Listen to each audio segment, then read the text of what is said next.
All right. Good morning, everyone. We are now up to a section of Tanya that is amongst my favorite, if one can say that. Chapter 26, but if you're just joining us now, it's a great time to do that as well, because we are up to a new section in Tanya. And the subject of the next 6 or 7 chapters is going to be about simcha, is going to be about joy.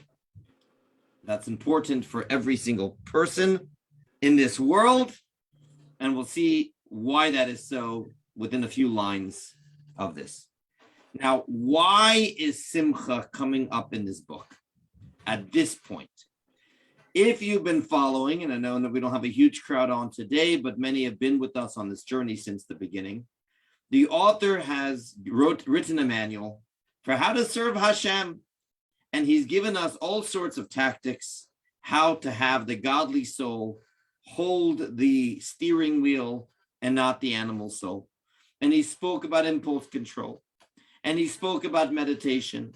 And he spoke about accessing a latent love for Hashem that is inside of all of us. And we've had 20 plus chapters on how to outmaneuver and how to understand what goes on in our psyche to help us make the right decisions. At this point in the book is what we would call, you know, when you have the instruction manual, there's always the troubleshooting section. The instructions may have already been completed. Now there's troubleshooting. Now there's what happens if this goes wrong, then do this. And that's what happens. Up until now, he's given us a recipe for how to have dominion of the godly soul over the animal soul. But there is some impediments that could get in the way of all the instructions that he gave up us until now. And first and foremost, the first one he begins with is someone who, God forbid, is struggling with the opposite of simcha, the opposite of joy. I don't like using the word depression because depression is a clinical term and we have to be very careful that there is, you know, a medical expression for this. And there's certain times where a person, God forbid, needs to see a professional. But we are talking about a non-clinical depression. We're talking about a state of sadness. We're talking about a state of anxiety that so many people live with. So chapters 26 and on are going to be speaking about that. Now, before I get into the text, the black on the paper about what simcha is and why the overcoming the obstacles to simcha, let me talk about the white on the paper. And let me put it this way. Everyone in the world today speaks about happiness. Any book at Barnes & Noble, self-help book, podcast, so much time and energy is spent on achieving joy in our life. But here, this is the difference. If I were to ask someone, why is the subject of joy coming up in Tanya? There's a simple answer. What is the answer? Because we cannot do a good job of anything unless we do it when we are in a state of joy. I'll say that again. We have a goal. What's a goal? To serve Hashem and do our mission in this world. Our souls were sent down to this world to get a job done. And guess what? If we're not living with simcha, it's going to be really, really hard to do that job, and especially to do a great job of it. That is the context of this discussion. This is different than the average discussion on joy, where joy becomes the goal for itself. If you were to ask someone, why is it important to be happy? Most people will say, what do you mean? Because I got to be happy. But why? Why? Because it feels good to be happy. Because, I don't know. You ask, why do people want to be happy?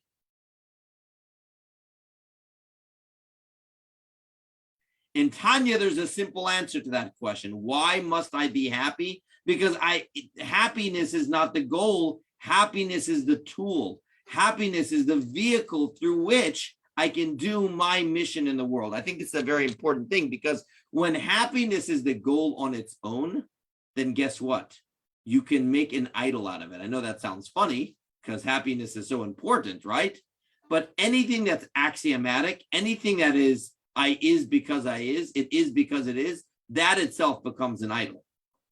And that's not the way it is in Tanya. It's not that I need to be happy in order to be happy. No, I need to be happy in order to serve Hashem.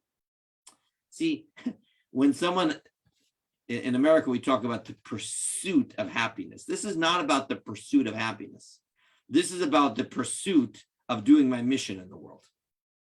I want everyone to get this slight nuance. One of the differences is, by the way, in the world today, you'll often hear people justify whatever it is for the sake of happiness. Well, I got to do what makes me happy. See, that would not be a Tanya perspective. I don't just do anything to make me happy. I am happy in order to serve Hashem. But if that's what is bringing me happiness is, opposing what's serving Hashem, that's a different story. So that's really a deeper discussion, a separate discussion, but I bring that out right now because I just want to make it clear that not everything is okay to do in the name of happiness. Happiness is super important, but we don't make an idol out of it or really anything. The only thing we serve is God. We serve Hashem. So in this chapter, I want to be a good Jew. I want to be a good rabbi. I want to be a good husband. I want to be a good father. I'm not going to be able to effectively do any of those things if I'm not living from an internal place of simcha. I just won't. So Tanya begins on a very simple but very important point. He says, here's a general principle you need to know. Spiritual struggle is just like physical struggle. So if there's a hockey game happening and there's two teams, and one team might be naturally more talented, one team might naturally have greater talent level, strength, but they are lethargic. They are not in the mood. They are not motivated. They are not, they're down, they're depressed. Guess what? You can throw away all the natural talent because that's not going to matter. He says, just like in a wrestling match, there's no hockey there, example in the times of Tanya. He gives an example of wrestling. Isn't it interesting? A couple hundred years earlier, this is the example. If each one is wrestling, but one of them is lazy and sluggish and not in the mood, they're going to be beaten even if they are naturally stronger. The same applies when it comes to winning against the Yetzer, the evil inclination inside of us. One cannot win in the game of life. Now, what does it mean to win in the game of life? It means to achieve what my soul was sent down to do. Hashem sent down my neshama in this world to fulfill a mission.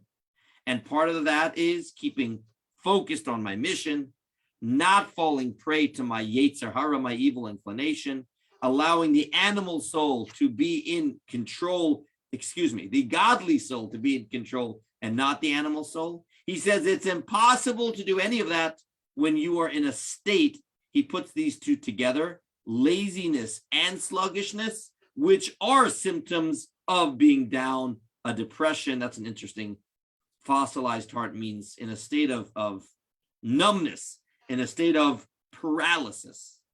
The only way to effectively win in the game of life, again, as a father, as a rabbi, I'm speaking, to be a good rabbi, yeah, it helps to learn Torah. Yeah, it helps to, to have the natural talent to be able to help people, to have learned the life skills, to have the wisdom, to have the compassion. All that's important. But if you're not in the mood, if you're not motivated, if you're down with something right now, all of the skills and talents that I have will not be put to use. He says the only way is to win with I like the word zeal, it's zrizos in Hebrew. It's a trait. Zrizut is a combination of happiness and alacrity. Just imagine a lightness of just springing up, the opposite of a depressed teenager that just can't get out of bed, right? Why? Because I'm not in the mood. Why are you not in the mood? Because I'm down. Because I don't feel I matter. Zeal, alacrity, zrizut is the opposite midah. It's a lightness that comes, he says, from a joy, a wide open heart, free from any worry or anxiety in the world. Now, obviously, at this point, you're saying easier said than done, of course. But this is what before we get into the how, we have to get into the why. What is the why? Why is Simcha so important in the book of Tanya? Because the book is about serving Hashem. We cannot do a good job of that if we are not in a state of Simcha. And unfortunately, so many people, I don't know where this has come from, but it's almost like they imagine someone who's deeply religious. Like if you imagine the deeply religious individual, you almost, I don't know where this came from, imagine someone who's kind of, what's the word I'm looking for? Super serious, super like a man, a few words, withdrawn, and kind of like not. The Tanya says exactly the opposite. This is someone who's living with the state of Simcha. Now, as we'll say, Simcha doesn't mean just happy-go-lucky, drinking and everything is silliness. That's not what Simcha means.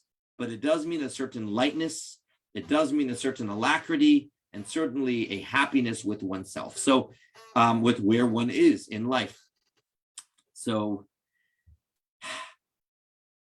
the natural talent, think about that. Two people, one is naturally should win, but they're not going to win because they're not in a state of Simcha. So much of the next 6-7 chapters are going to be how to overcome the things that get in the way of Simcha. The author is going to divide it into two categories. One is going to be spiritual worries, spiritual problems. I call that, i.e., guilt, i.e., shame. I'm not good enough. I don't matter. I messed up. What value is my mitzvah anyways? That's going to be category A. Category B is going to be materialistic. I say materialistic, not in a materialistic way, but just physical problems in life, which can be divided typically, and also the Hebrew is b'ni chaim zoni. It would be either in terms of health, it would be in terms of family, or it would be in terms of livelihood. Those are the three categories. And you think about it, most things fall in one of those three categories. Now, which one is he going to address first? He's going to address the physical one, people who are worried about challenges in their physical life. Maybe the author knows us best that for more people, those are the issues, what's going on in health, family, financial. He addresses that first, and afterwards the spiritual one, the spiritual problems. And that's going to be the subject for the next couple chapters. And as we know, I think this is a good way of putting it. It's not that the victor in the wrestling match, because they won, therefore they are happy. It's not because they won, therefore they are happy. It's because they are happy, therefore they win. You hear that? They win because they are happy. We win in life when we are in a state of simcha. We are able to do mitzvot when we are able to be living from a place of simcha. When we are not, and it's interesting how in the book of Tanya, he immediately equates, always, several times throughout the book, atzvut means depression, with atzlut, which means laziness. I'll say that again. The laziness and the depression go together. And it makes perfect sense to us, because when I am feeling in a state of sadness, when I'm feeling down, what follows from there is I have no motivation. It doesn't matter anyways. What difference is it going to make? I cannot get out of bed. It could be in a very literal sense, or as we see sadly so often, people who are down just fall prey to cheap thrills, garbage, binge watching for hours. Just you can't get yourself to actually do anything productive. So in the book of Tanya, what he's going to say is, sadly, for the Yetzer Hara, for the animal soul, for the evil inclination, one of the best tactics it has is the opposite of simcha. If I can manage to get somebody down, then I can get them to do anything, because once someone down, they're not feeling good about themselves, then they fall prey and they do something they normally don't do. Oh, and you know what happens after that? They feel even worse about themselves, and then they're going to get in an even worse pattern, so on and so forth. So the Yetzer Hara loves getting someone into a state of opposite of simcha. And conversely, simcha is going to be imperative to doing our mission in the world. So right away he says, I know, the author says, I know you probably have seen some texts that suggest otherwise. He quotes a verse from King Solomon. There's a verse that says, in every sadness there is some profit, meaning from being in a state of sadness, there can be good that emerges. He says, if anything, that verse only proves that the sadness itself has no value. It's only that in certain situations, there could be something positive that comes from it. And he's going to explain what that means and when that is used, and it has to be used in caution. So there are times, the author will explain, that, God forbid, somebody's in such a state where they need something to shake them up a little bit. And there is a type of pep talk that you can give yourself that gets you frustrated at your situation. And that's what's needed to break a certain numbness and paralysis. He's going to explain that. He's going to explain that. There is a type of beating yourself up used with caution in the right time that can lead to a simcha. But by and large, if you ask, what is the way we're supposed to be living? It's with simcha. It is not with sadness. There's only sometimes that sadness can lead to a profit of simcha. And in the next chapter, he's going to, next time, please God, we're going to get into the physical as well as the spiritual challenges that people have and the mindset that will allow us to overcome that. And obviously, it's clear from anyone that it's about a mindset. This is not the type of joy that comes from, if I listen to this, if I go here, if I buy this. This is not. Actually, in Hebrew, the word for joy, simcha, shares the same Hebrew letters as machshava. Machshava means thought. Machshava, if you play anagrams and you shake around the words, machshava gets you to simcha. Because simcha is going to be what you're living with in your head, the world that you occupy in your mind. That is the biggest factor that leads to simcha. Obviously, when life gives us challenges, it could be harder or easier to be b'simcha. There's no doubt about it. I'm not denying a simple, that we are human and we respond to stuff going on around us. But certainly the goal in Tanya is that our simcha is not generated by external factors, or else we're setting ourselves up for a life where our simcha will be like the stock market. Good day, I'm happy. Bad day, I'm not happy. This happened to me today, therefore I'm in a good mood. That happened to me today, therefore I'm in a bad mood. That is not going to be the perspective of Chassidus, of Torah. The perspective is going to be, as I've shared before in the name of Rabbi Taub, that we are able to be thermostats and not a thermometer. I'll say that again, that we can be a thermostat and not a thermometer. What is the difference between a thermostat and a thermometer? Some people are thermometers. And when outside good things are happening, then they're happy. And when stuff happens to them that makes them upset, then they are sad. That's called a thermometer. That's called always responding to stuff outside of you. That's not the way we want to live. That's not. A thermostat is, I internally regulate the temperature and I'm able to put myself into a state of simcha. Not only that, but I will actually have an effect on the environment around me, making other people be in a state of simcha, making other people feel calm. I'm not responding, I'm creating.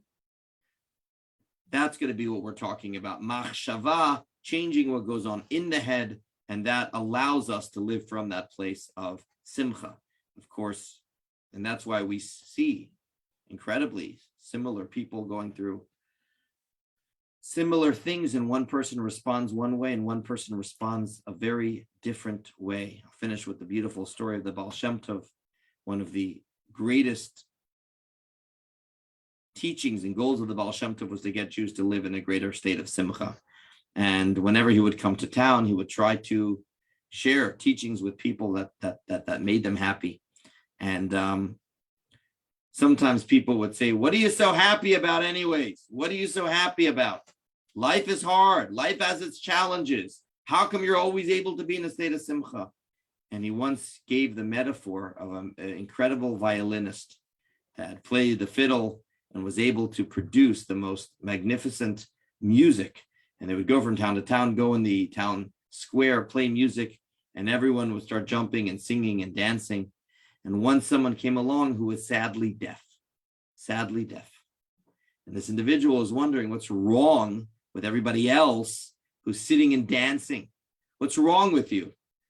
To which they were sadly told, just because you don't hear this music does not mean there is not music playing.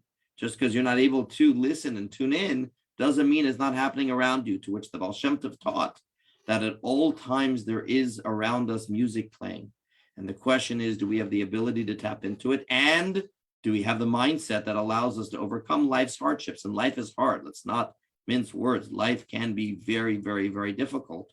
So we're going to need to gain some skills to be able to overcome life's hardships and to remain in a state of simcha, whether those are physical or spiritual problems, as he will go further. But let me just finish with the way I started. Why?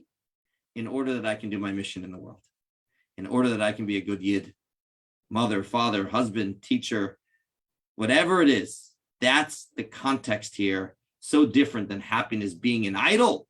This is happiness as a tool to do my mission in the world, because I can't do a good job of anything. The juices flow, the energy comes out when you're in a state of simcha. That's when everything flows, and everything is just a state of paralysis, God forbid, when it is not that way. So l'chaim, everyone, for the very, we haven't explained the tactics yet, but I guess today at least to recognize that when I'm not in a state of simcha, I can't do my job well. There's no one else to blame. I need to be a good person and a good Jew, and that requires me to be in a state of simcha. I can't blame anyone else or anything else for why I'm not. I have to take responsibility of my life to put myself in a state of simcha, because I'm not fun to be around, when I'm not, and I cannot effectively do the mitzvot that my soul was sent down into the world to do when I'm not in a state of simcha. Think about that. That alone, hopefully, will accomplish something to be continued, please God, next week. Any questions or thoughts?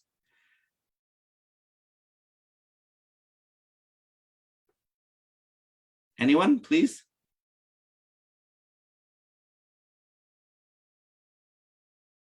All right. Well, I'll say something. Yes. Good, because we have a smaller crowd. We need some comments. I don't like when it's a monologue. Yeah. I'm so glad. I'm so glad. I can't always be here on Thursday mornings, but I'm so glad I'm here today, because it applies perfectly to someone I know and care about very deeply. And this person struggles with that inner simcha. And are you taped by any chance? Yeah, I did tape this. I did tape this. Look, I think we have to be honest that Hashem gives, this is a challenge to some people more than others, meaning there's no doubt nature and nurture play a big role, right? Some people have an easier time doing it, but no matter who you are, Tanya is saying it's a choice. Happiness is not a right, it's a responsibility, and it is a choice. It's a choice. So I'm able, every person can consciously put themselves in a state of simcha, and we have to do that. And if we're not doing it, we're doing something wrong. And it's not about blaming anyone else. I need to take control of my life and be in that place. So I just want to be sensitive to the people you mentioned. Some people have a hard time doing this, right? But that doesn't give them a pass. It does mean it might be, for us to judge others. Certainly, we can't do that. For those that are blessed to have a happier disposition, what a bracha. For those that are blessed not to live in a constant state of anxiety. And, there's everyone gets anxious in life about certain things, but some people, existence itself makes them anxious. Hi, Rabbi. This is Joy. Yes. Can you equate it to like how a person just regularly views life, whether a cup is half full or half empty? That's part of it, but where does that come from? Is that nature? Is that nurture? Where does that come from? It comes from the self. But so Tanya will say deep down, we have the ability to change ourselves, but it can come really hard for some people. But the goal of today's class is to at least have the self-awareness to know that there's a problem if you're seeing everything as half empty. There's a problem if you're walking around miserable. There's a problem if you're blaming other people or other things for why you're miserable. That I don't care why you are. You're not doing your mission in the world. And that's why it's so important to frame it in a religious context. If it's just, I'm supposed to be happy because happiness is the pursuit or the idol, what can I do? I'm not happy. But if it's, I cannot do my mission in this world, it's a problem. And it's up to us to fix it. So l'chaim, everyone. Right. L'chaim. These teachings are not going to be easy. Today, the intro was easy. When we talk next week about how to overcome it, even when someone, God forbid, is going through challenges, let me tell you, friends, this is one of the easiest things to say and the hardest things to live. So we got some difficult and challenging teachings, but really, really important coming up in the next weeks. But for today, we should know that when you feel yourself unhappy, that's from the Yetzer Hara right now. That's from the evil inclination. That's an impediment to you being the person that you should be. You got to push that away. All right. A good week, everyone. Thank you, Rabbi. Thank you.